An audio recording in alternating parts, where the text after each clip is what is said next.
En las vastas y desoladas llanuras de Castilla, bajo un cielo plomizo que parecía aplastar la tierra con su peso, una procesión macabra avanzaba únicamente bajo el manto de la noche.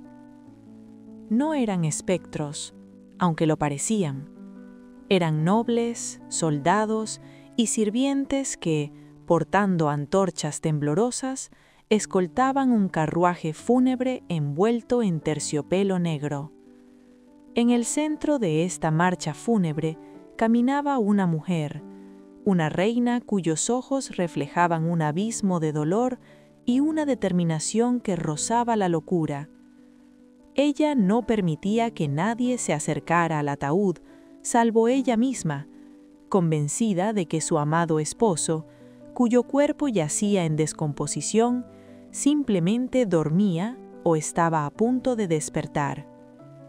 Esta mujer era Juana, la soberana legítima de uno de los imperios más poderosos de la cristiandad, pero en ese momento no era más que una pieza rota en el tablero de ajedrez más cruel de la historia europea. Lo que pocos sabían mientras observaban aquella escena dantesca es que aquella peregrinación con un cadáver no era solo el acto de una esposa afligida, sino el preludio de una de las mayores conspiraciones políticas de todos los tiempos. Juana no estaba sola en su tragedia, estaba rodeada de buitres. 3 hombres, los 3 pilares de su vida, conspiraban en las sombras para arrebatarle todo: su corona, su libertad y su cordura. Su padre, el astuto Fernando el Católico, su esposo, el ambicioso Felipe el Hermoso, y más tarde su propio hijo, el emperador Carlos V, todos vieron en la fragilidad emocional de Juana no una razón para protegerla, sino una oportunidad dorada para usurpar el trono de España. Esta es la historia de cómo una reina fue sistemáticamente destruida y encerrada durante casi medio siglo, no porque estuviera loca, sino porque era demasiado poderosa para ser libre. Para comprender la magnitud de esta tragedia, debemos retroceder a finales del siglo XV, un momento en que Europa se encontraba en una encrucijada de sangre y alianzas. Los reyes católicos, Isabel y Fernando, habían forjado la unidad de España con hierro y fe, expulsando a los moros y financiando expediciones hacia el Nuevo Mundo.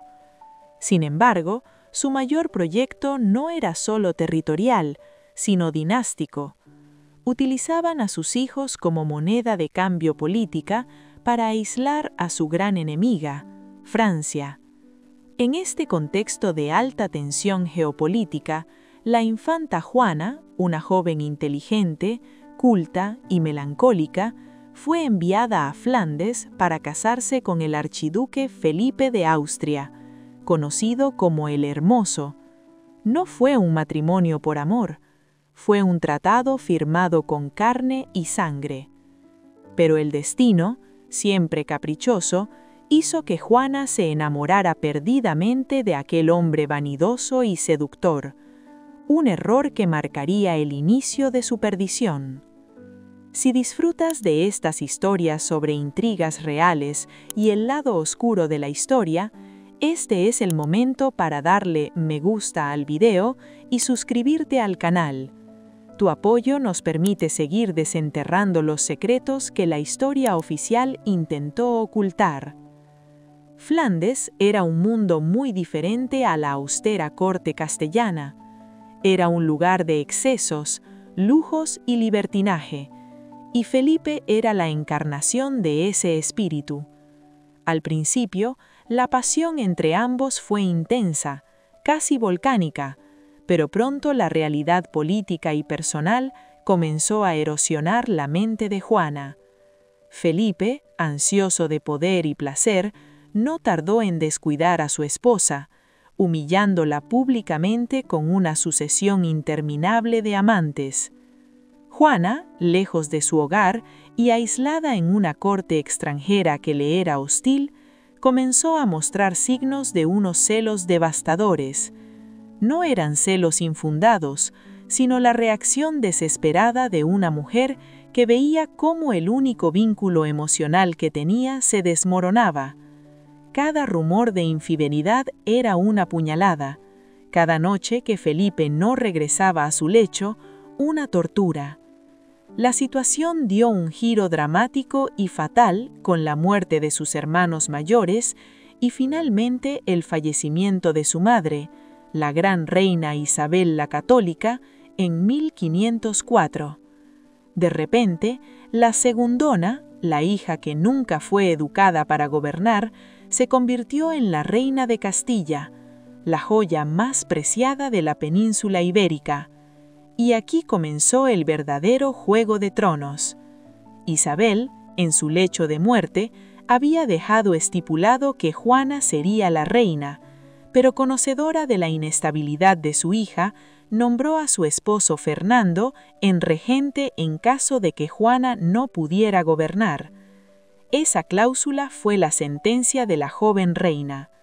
Fernando, no dispuesto a soltar las riendas del poder en Castilla, y Felipe, ansioso de ser rey y no solo consorte, iniciaron una guerra fría utilizando a Juana como campo de batalla.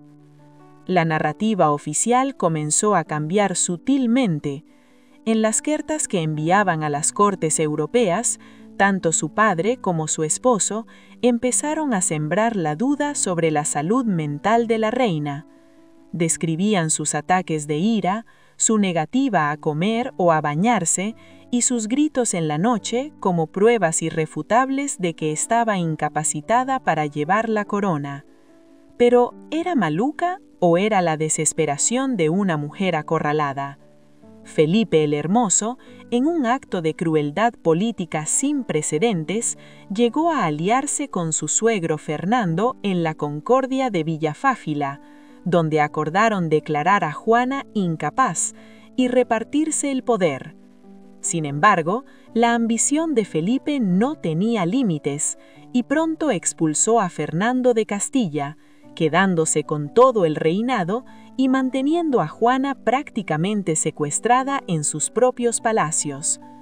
Pero la rueda de la fortuna gira rápido para los tiranos. En septiembre de 1506, tras un partido de pelota, en Burgos, Felipe bebió agua helada y cayó enfermo con fiebres altísimas. En pocos días, el hombre que había soñado con ser el rey más poderoso de Europa murió entre convulsiones. Los rumores de veneno, supuestamente administrado por orden del propio Fernando el Católico, corrieron como la pólvora, aunque nunca se probaron. Para Juana, la muerte de Felipe fue el golpe final que fracturó su realidad. El dolor la consumió por completo.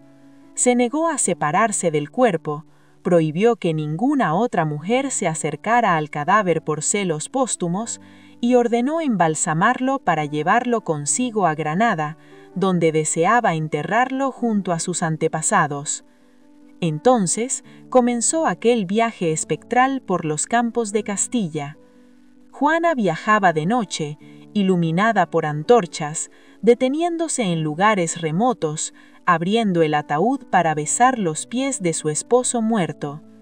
Este comportamiento, grotesco a los ojos de la nobleza y el clero, fue la excusa perfecta que necesitaba su padre. Fernando regresó a Castilla, no como un salvador, sino como un carcelero. Aprovechando el estado catatónico de su hija y el vacío de poder, tomó el control del reino. Juana, embarazada y exhausta, fue llevada al castillo de Tordesillas en 1509. Su padre le prometió que sería una estancia temporal, un retiro para su luto. Era una mentira. Las puertas de Tordesillas se cerraron tras ella y no volverían a abrirse jamás. Antes de continuar con el desenlace de esta trágica vida, recuerda dejar un comentario abajo. ¿Crees que Juana estaba realmente loca o fue víctima de una conspiración masculina? Queremos saber tu opinión.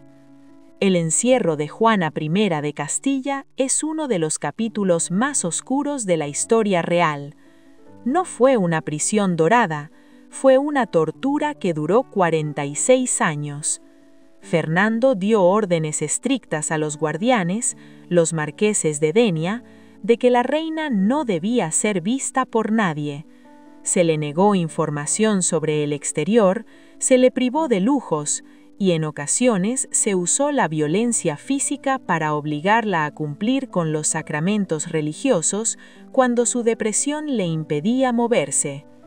Mientras ella se marchitaba en la oscuridad de una habitación sin ventanas al río Duero, su padre gobernaba en su nombre, firmando documentos con un cínico «Yo el rey», usurpando la autoridad que por sangre le pertenecía. Cuando Fernando el Católico murió en 1516, podría haberse esperado una liberación para Juana. Su hijo, el joven Carlos, llegaba desde Flandes para tomar posesión de su herencia.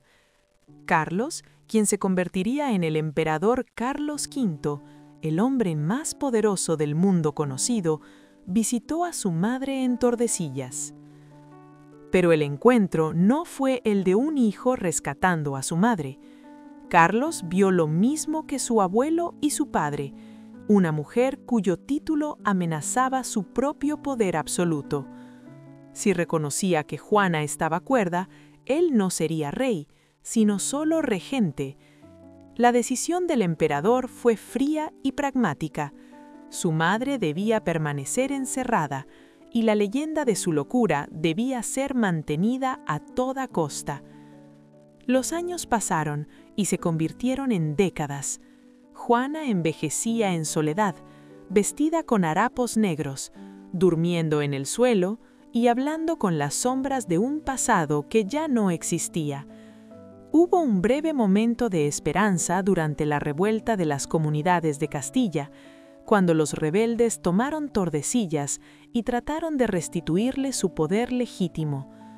Encontraron a una anciana lúcida pero profundamente dañada, que se negó a firmar cualquier documento que implicara una guerra contra su propio hijo. Incluso en su locura, Juana demostró un sentido de Estado y una dignidad que sus captores jamás tuvieron. Tras la derrota de los comuneros, el régimen carcelario de Carlos V se endureció aún más.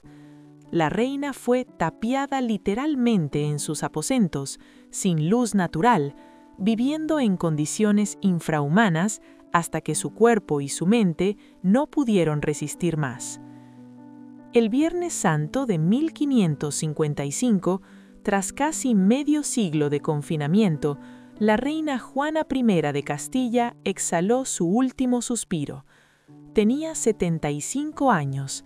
Murió siendo reina propietaria de Castilla, Aragón, Navarra, Nápoles, Sicilia y las inmensas tierras de América, pero murió como una prisionera olvidada, con el cuerpo llagado y el alma rota.